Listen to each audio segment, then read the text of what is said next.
It's a new year, and you're thinking, time to set those New Year's resolutions. Every January, we convince ourselves we'll morph into some glowing superhuman who wakes up at 5 a.m., runs a marathon before breakfast, and magically learns French in 3 weeks. Spoiler, you won't. You and I both know setting these goals is actually the annual tradition of lying to yourself in HD. You'll give up by February, cry into a tub of Ben & Jerry's, and whisper, next year will be different.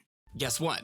It won't, unless you actually learn how to stick to your resolutions. What?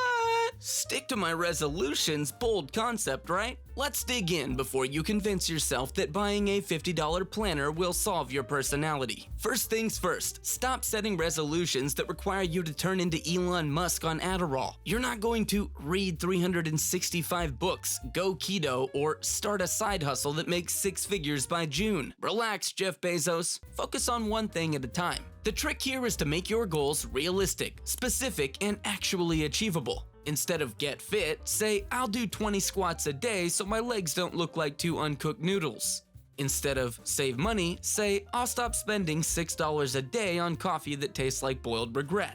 If your goal is as vague as be happy, let me save you the trouble. You'll fail. Aim low, like really low. Then surprise yourself when you exceed your small expectations. Every win counts. Next, I have to talk about motivation. Motivation is like a Tinder date. Hot and exciting at first, but it'll ghost you when you actually need it. Discipline, on the other hand, is the boring married friend who never bails and insists you eat your vegetables. How do you get disciplined? Start tiny. Want a journal? Start with 1 sentence. Want to exercise? Do 1 push-up. Seriously, just 1. Your brain will be like, wow, that was easy, before you trick it into doing more. And eventually you will do more. Just keep pushing.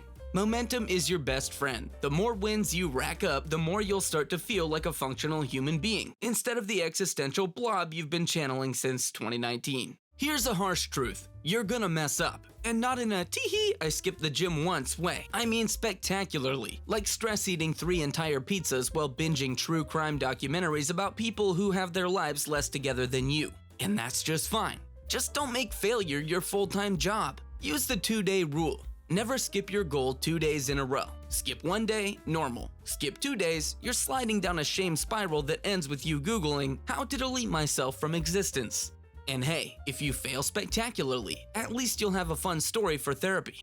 Let's now move on to your brain. It's kind of like a whiny toddler. It doesn't care about your dream body or savings account. It just wants dopamine hits and snacks. So give it what it wants. To an extent. Reward yourself for every milestone. Worked out 3 days this week? Treat yourself to overpriced nachos. Saved $500? Splurge on something dumb like a Funko Pop of Baby Yoda. Rewards train your brain to associate effort with pleasure, and suddenly your goals are less about misery and more about getting the goodies. And if bribing yourself doesn't work, rope in public humiliation. Tell everyone you're quitting smoking. Post your resolution on Instagram. Nothing motivates like the fear of your friends DMing you, lol, thought you were gonna stick to it this year. Building new habits is hard because, well, your life is already a dumpster fire. But if you stack new habits onto existing ones, it's like hitching a ride on a moving train. For example, want to read more? Keep a book in the bathroom. Multitask while you poop. Want to meditate? Do it right after brushing your teeth because at least one part of your day is consistent. I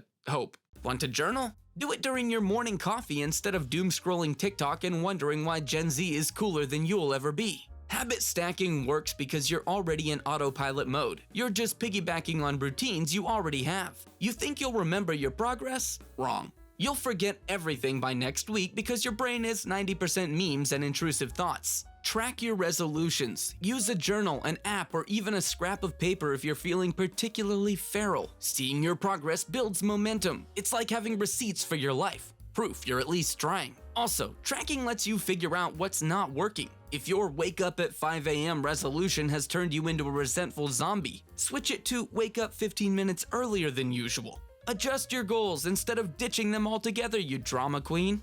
So what do you think is the fastest way to fail? By overloading yourself with 47 resolutions at once is how. You can barely handle your Wi-Fi password. What makes you think you can juggle fitness, finances, relationships, and inner peace all at once?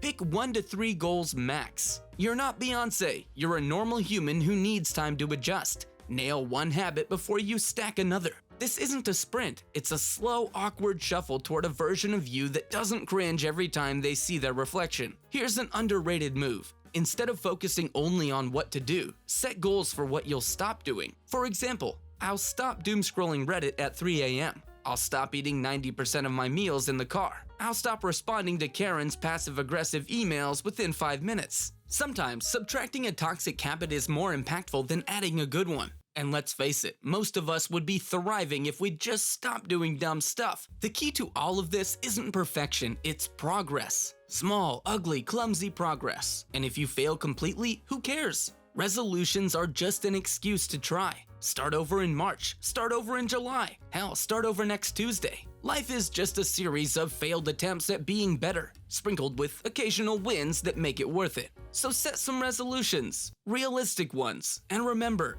you're not a failure unless you quit completely, or unless you buy another gym membership you know you won't use. Good luck, you chaotic mess. Let's hope the new year sucks a little less than the last few years. See you later, certainly in the new year. Love you, champ. Bye.